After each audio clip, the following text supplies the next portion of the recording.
हिमाचल प्रदेश विधानसभा के चुनाव की तारीखों का ऐलान। 12 नवंबर को होगा मतदान, 8 दिसंबर को होगा मतों की गिनती। तमाम राजनीतिक दलों ने किया चुनाव तारीखों का स्वागत।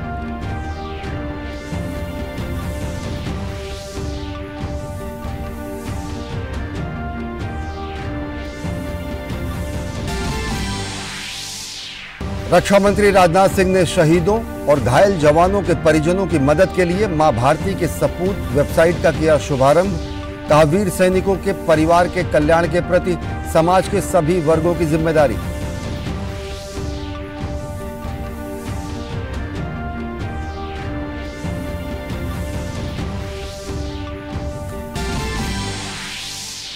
प्रधानमंत्री नरेंद्र मोदी कल कानून मंत्री और कानून सचिवों के अखिल भारतीय सम्मेलन के उद्घाटन सत्र को वीडियो संदेश के माध्यम से करेंगे संबोधित। गुजरात के एकता नगर में हो रहा है 2 दिवसीय सम्मेलन का आयोजन।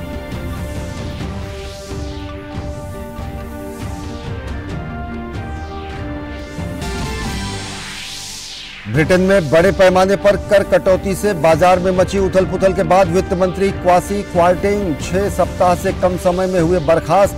लिज ट्रस ने कर कटौती की योजनाओं के बड़े हिस्से को किया रद्द। पूर्व विदेश मंत्री जेरेमी हंट बनाए गए ब्रिटेन के नए वित्त मंत्री।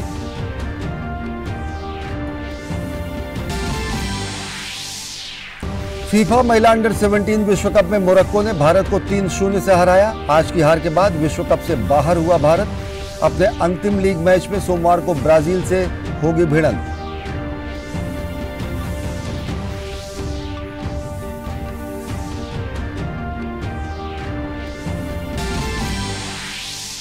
महिला एशिया कप क्रिकेट के फाइनल में भारत और श्रीलंका के बीच खिताबी भिड़ंत कल। अब तक के प्रतियोगिता के 8 फाइनलों में पहुंची भारतीय टीम कल 7वीं बार खिताब पर कब्जा करने की कोशिश से उतरेगी मैदान पर।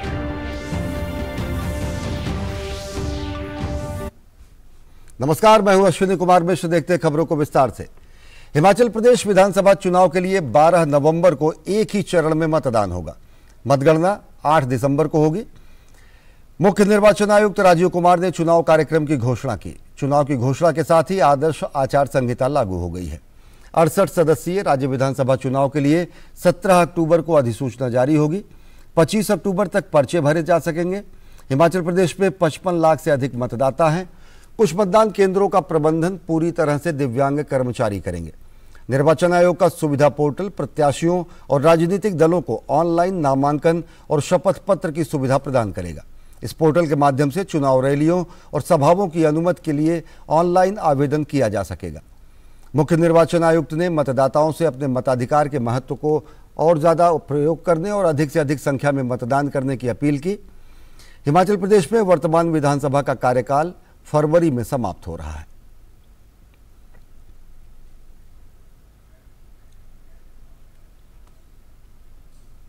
हिमाचल प्रदेश में चुनावों की घोषणा होने के साथ ही राजनीतिक पार्टियां भी हरकत में आ गई हैं।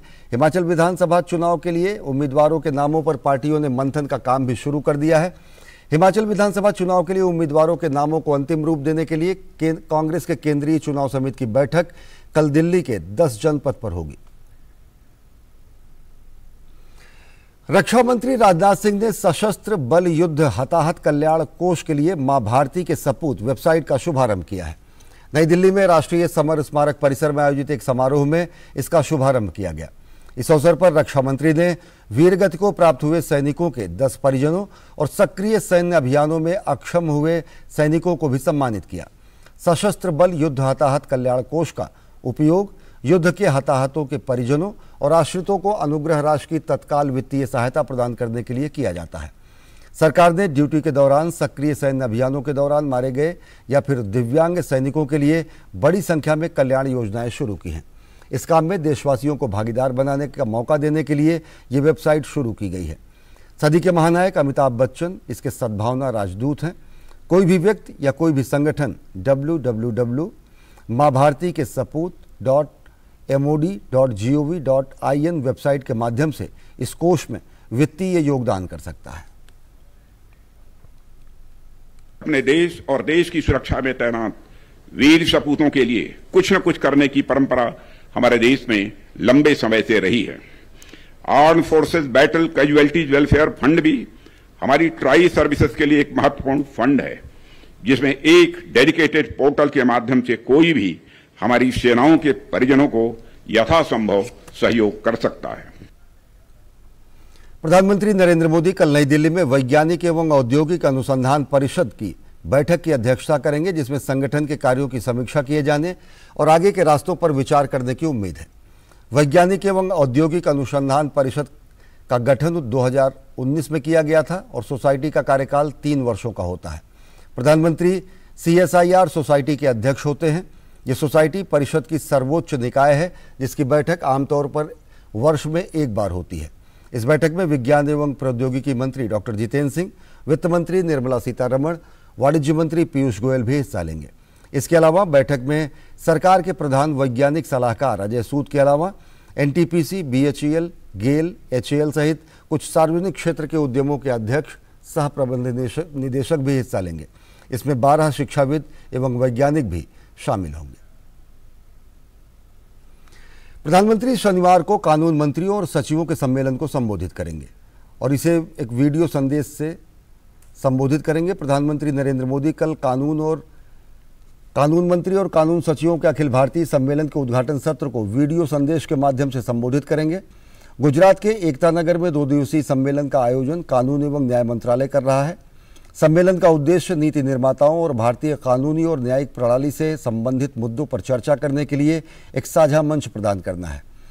सम्मेलन के माध्यम से राज्य और केंद्र शासित प्रदेश अपने अपने सर्वोत्तम प्रथाओं को साझा करने, नए विचारों का आदान प्रदान करने और अपने आपसी सहयोग में सुधार करने में सक्षम होंगे। सम्मेलन में वैकल्पिक विवाद समाधान तंत्र जैसे मध्यस्थता और त्वरित और किफ़ायती न्याय के लिए मध्यस्थता, समग्र कानूनी बुनियादी ढांचे का उन्नयन, अप्रचलित कानूनों को हटाना, न्याय तक पहुंच में सुधार करना, लंबित मामलों को कम करना और त्वरित निपटान सुनिश्चित करना, बेहतर केंद्र राज्य समन्वय के लिए राज्य के विधेयकों से संबंधित प्रस्तावों में एकरूपता लाना और इन सब के साथ राज्य की कानूनी प्रणाली को मजबूत करने जैसे विषयों पर चर्चा होगी। राष्ट्रपति द्रौपदी मुर्मू ने राष्ट्रपति भवन में आज बांग्लादेश से आए युवा प्रतिनिधिमंडल से मुलाकात की। इस प्रतिनिधिमंडल में भारत स्थित बांग्लादेश उच्चायुक्त के 3 अधिकारियों सहित 102 प्रतिनिधि शामिल थे। भारत सरकार के युवा मामलों के विभाग के अंतर्राष्ट्रीय युवा आदान प्रदान कार्यक्रम के तहत बांग्लादेशी युवा प्रतिनिधिमंडल ने राष्ट्रपति द्रौपदी मुर्मू से मुलाकात की। प्रतिनिधिमंडल के सदस्यों को संबोधित करते हुए राष्ट्रपति ने कहा कि वे सभी बांग्लादेश के भावी नेता हैं। वे न केवल बांग्लादेश के भविष्य के संरक्षक हैं, बल्कि भारत और बांग्लादेश के अनूठे संबंधों के भी संरक्षक हैं। उन्होंने विश्वास व्यक्त किया कि वे आने वाले वर्षों में दोनों देशों के बीच संबंधों को मजबूत करने में प्रमुख भूमिका निभाएंगे। Proud to have been a friend and partner in the liberation war of Bangladesh and continues to share the development journey with Bangladesh. It is important for us to preserve this spirit, which continues to inspire the deep friendship between our two countries and our people. Bharat चीन सीमा मामलों पर परामर्श और समन्वय के लिए कार्यतंत्र की 25वीं बैठक आज आयोजित की गई। दोनों पक्षों ने LAC के साथ शेष मुद्दों को जल्द से जल्द हल करने के लिए राजनयिक और सैन्य चैनलों के माध्यम से चर्चा जारी रखने पर सहमति व्यक्त की, ताकि द्विपक्षीय संबंधों में सामान्य स्थिति की बहाली के लिए स्थितियां बनाई जा सकें। मौजूदा द्विपक्षीय समझौतों और प्रोटोकॉल के अनुसार पश्चिमी क्षेत्र में LAC के साथ शेष मुद्दों के समाधान के उद्देश्य को प्राप्त करने के लिए दोनों पक्ष वरिष्ठ कमांडरों की बैठक के 17वें दौर की आगामी बैठक को जल्द से जल्द आयोजित करने पर सहमत हुए। भारतीय प्रतिनिधिमंडल का नेतृत्व विदेश मंत्रालय के संयुक्त सचिव पूर्वी एशिया ने किया। चीनी विदेश मंत्रालय के सीमा और समुद्री विभाग के महानिदेशक ने चीनी प्रतिनिधिमंडल का नेतृत्व किया। दोनों पक्षों ने भारत चीन सीमा क्षेत्र के पश्चिमी क्षेत्र में वास्तविक नियंत्रण रेखा पर स्थिति की समीक्षा की। मई 2022 में पिछली बैठक के बाद से घटनाक्रम को याद करते हुए दोनों पक्षों ने 8 से 12 सितंबर 2022 के बीच चरणबद्ध समन्वित सत्यापित तरीके से किए गए गोगरा हॉट स्प्रिंग PP-15 के क्षेत्र में अग्रिम तैनाती कम करने का स्वागत किया। नोट किया गया कि ये कदम दोनों देशों के बीच विदेश मंत्री के बीच समझ को दर्शाते हैं, जिसमें जुलाई 2022 में बाली में उनकी हालिया बैठक भी शामिल है। प्रधानमंत्री नरेंद्र मोदी रविवार को सुबह 11 बजे वीडियो कॉन्फ्रेंसिंग के माध्यम से 75 डिजिटल बैंकिंग यूनिट यानी डीबीयू राष्ट्र को समर्पित करेंगे। इस अवसर पर प्रधानमंत्री नरेंद्र मोदी लोगों को संबोधित भी करेंगे।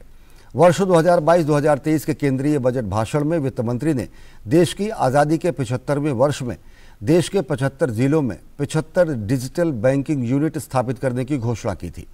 ये डीबीयू देश के प्रत्येक कोने में डिजिटल बैंकिंग के लाभ सुनिश्चित करने के उद्देश्य से स्थापित किए जा रहे हैं। सार्वजनिक क्षेत्र के 11 बैंक, निजी क्षेत्र के 12 बैंक और एक लघु वित्त बैंक इस काम में हिस्सा ले रहे हैं। डीबीयू वास्तविक केंद्र के रूप में खुलेंगे, जिसमें खाते खोलने, जमा राशि की जांच, पासबुक प्रिंट, धन का स्थानांतरण, सावधि जमा, ऋण आवेदन, जारी चेक का भुगतान रोकने संबंधी निर्देश, क्रेडिट या डेबिट कार्ड के लिए आवेदन, खाता विवरण, कर भुगतान, बिल भुगतान, नामांकन जैसे डिजिटल बैंकिंग सुविधाएं उपलब्ध होंगी। डीबीयू उपभोक्ताओं के लिए किफ़ायती और सुविधाजनक होंगे तथा उनके बैंकिंग कार्यों के डिजिटल अनुभव को बढ़ाएंगे। वे डिजिटल वित्तीय साक्षरता का प्रसार करेंगे और साथ ही साथ साइबर सुरक्षा जागरूकता के बारे में उपभोक्ताओं को विशेष जानकारी देंगे। सूचना एवं प्रसारण मंत्री अनुराग सिंह ठाकुर का आज बिलासपुर के मनहोल पहुंचने पर कामधेनु संस्था के सदस्यों द्वारा जोरदार स्वागत किया गया, जिसमें बड़ी संख्या में काम करने वाली महिलाएं भी शामिल रहीं। कामधेनु संस्था के कार्यों के विषय में सूचना एवं प्रसारण मंत्री अनुराग सिंह ठाकुर ने कहा कि राज्य में ये संस्था महिला सशक्तिकरण का सराहनीय काम कर रही है।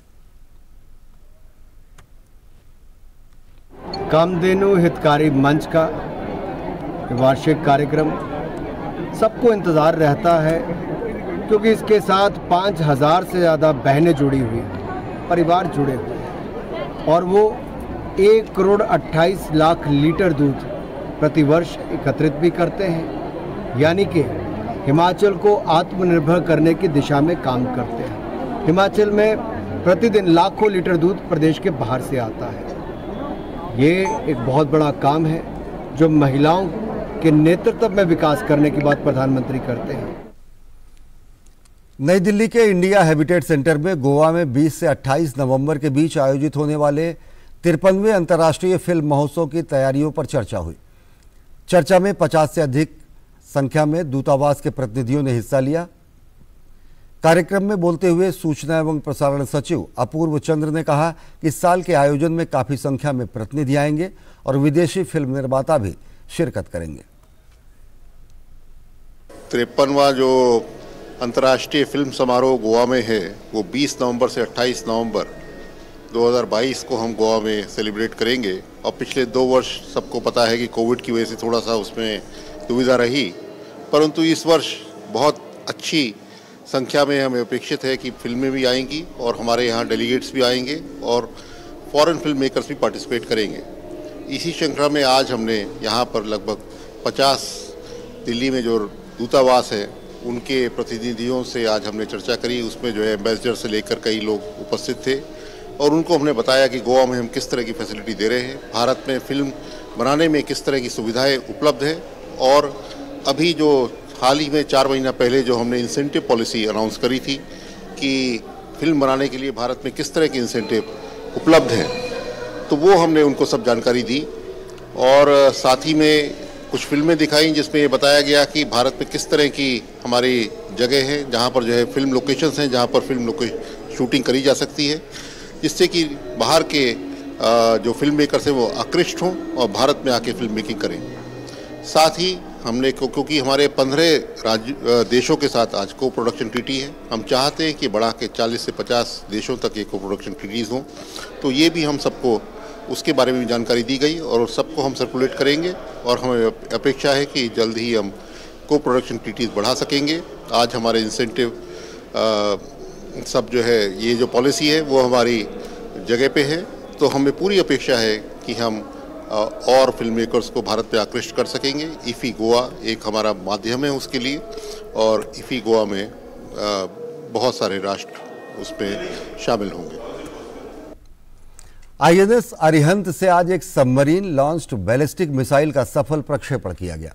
मिसाइल का पूर्व निर्धारित रेंज तक परीक्षण किया गया और बंगाल की खाड़ी में यह अपने सटीक निशाने तक पहुंची।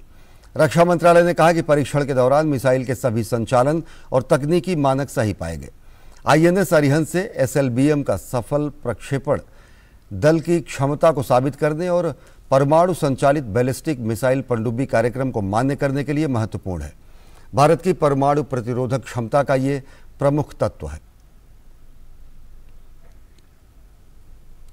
और अर्थव्यवस्था के मोर्चे से अच्छी खबर है। देश का निर्यात सितंबर में 4.82% बढ़कर 35.45 अरब डॉलर पहुंच गया। हालांकि इस दौरान व्यापार घाटा भी बढ़कर 25.71 अरब डॉलर हो गया। वाणिज्य मंत्रालय ने जारी आंकड़ों में बताया है कि सितंबर में देश का आयात सालाना आधार पर 8.66% बढ़कर 61.61 अरब डॉलर हो गया। इस कारण व्यापार का घाटा बढ़कर 25.71 अरब डॉलर हो गया, जबकि सितंबर 2021 में व्यापार घाटा 22.47 अरब डॉलर रहा था। मंत्रालय के मुताबिक वित्त वर्ष 2022-2023 की पहली छमाही में देश का निर्यात 16.96% की वृद्धि के साथ 231.88 अरब डॉलर रहा, जबकि आयात 38.55% की बढ़ोतरी के साथ 380.34 अरब डॉलर पर पहुंच गया।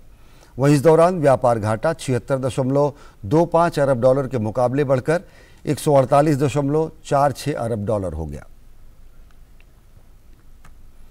देश में पहली बार सभी IIT की संयुक्त शोध और विकास प्रदर्शनी का आयोजन हो रहा है। केंद्रीय शिक्षा मंत्री धर्मेंद्र प्रधान ने आज IIT दिल्ली के iInventive नाम के एक 2 दिवसीय प्रदर्शनी का उद्घाटन किया। देश की स्वतंत्रता के 75 साल पूरे होने के उपलक्ष्य में सभी 23 IIT के 75 प्रमुख शोध कार्यों का चयन इस प्रदर्शनी में किया गया है। देश के सभी 23 भारतीय प्रौद्योगिकी संस्थानों ने मिलकर पहली बार बड़े स्तर पर अनुसंधान एवं विकास प्रदर्शनी का आयोजन किया है। शुक्रवार को IIT दिल्ली में iInventive नाम के 2 दिवसीय अनुसंधान एवं विकास प्रदर्शनी की शुरुआत हुई, जिसमें सभी IIT अपने शोध कार्यों को प्रदर्शित कर रहे हैं। इस प्रदर्शनी में शिक्षा जगत और शोधकर्ताओं के साथ साथ उद्योग जगत के प्रतिनिधि भी हिस्सा ले रहे हैं। प्रदर्शनी के उद्घाटन के मौके पर शिक्षा मंत्री धर्मेंद्र प्रधान ने कहा कि IIT में हो रहे नवाचार और शोध कार्यों को मार्केट तक पहुंचाना चाहिए। उन्होंने कहा कि देश के सभी उच्च शिक्षण संस्थानों में कौशल विकास केंद्र शुरू होने चाहिए। हमें ये 23 IITs को आने वाले दिनों में इंजीनियरिंग कॉलेज नहीं बनानी है।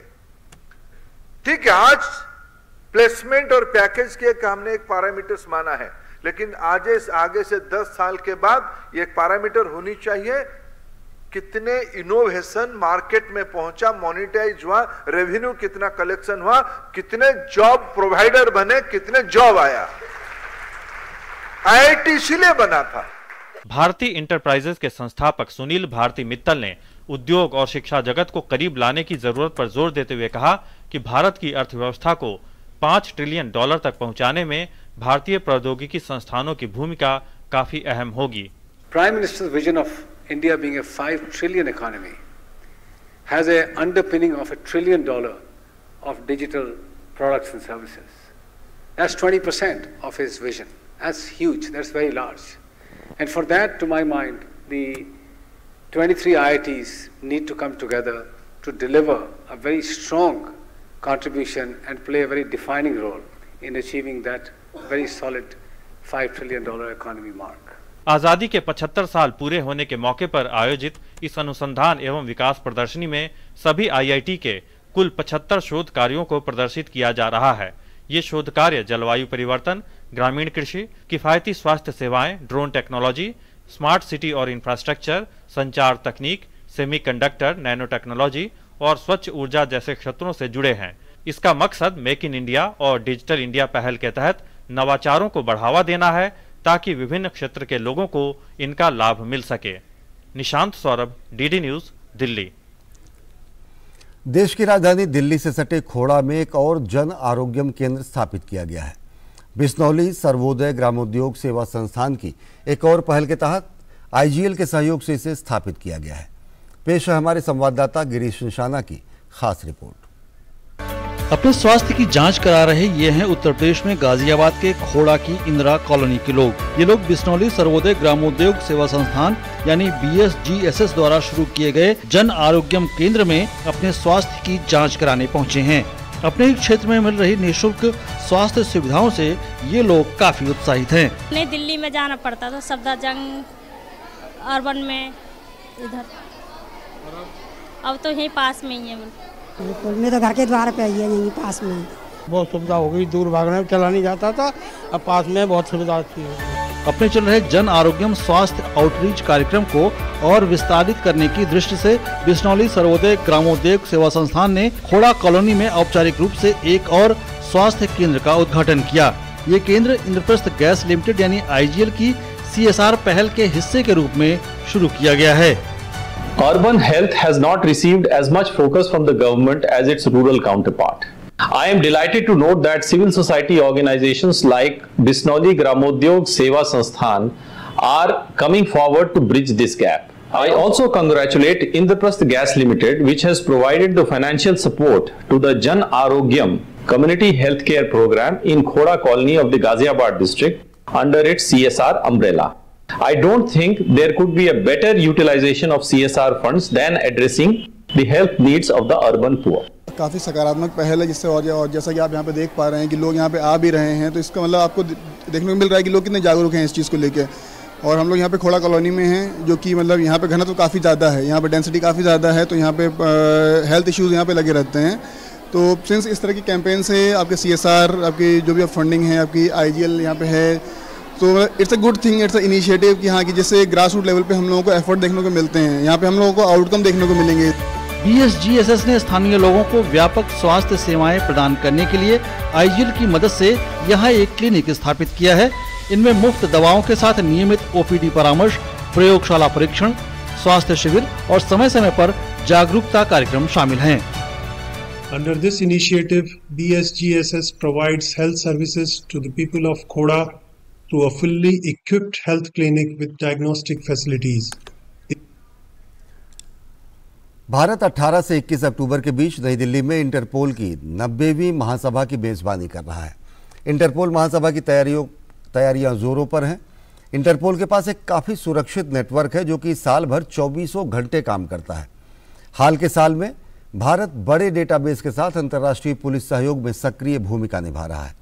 भारत के पास काफ़ी विकसित फोरेंसिक विज्ञान डेटा और उन्नत साइबर अपराध क्षमता है। डीडी न्यूज़ ने CBI के संयुक्त निदेशक विनीत विनायक से इस सिलसिले में खास बातचीत की।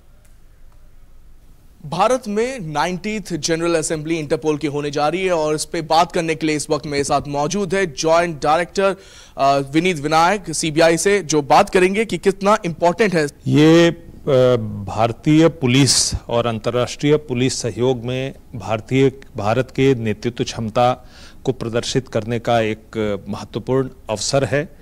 और ये हमारे आज़ादी के 75वें वर्षगांठ पर इसका आयोजन हमारे लिए, भारतीय पुलिस के लिए एक बहुत बड़ा कदम माना जाएगा।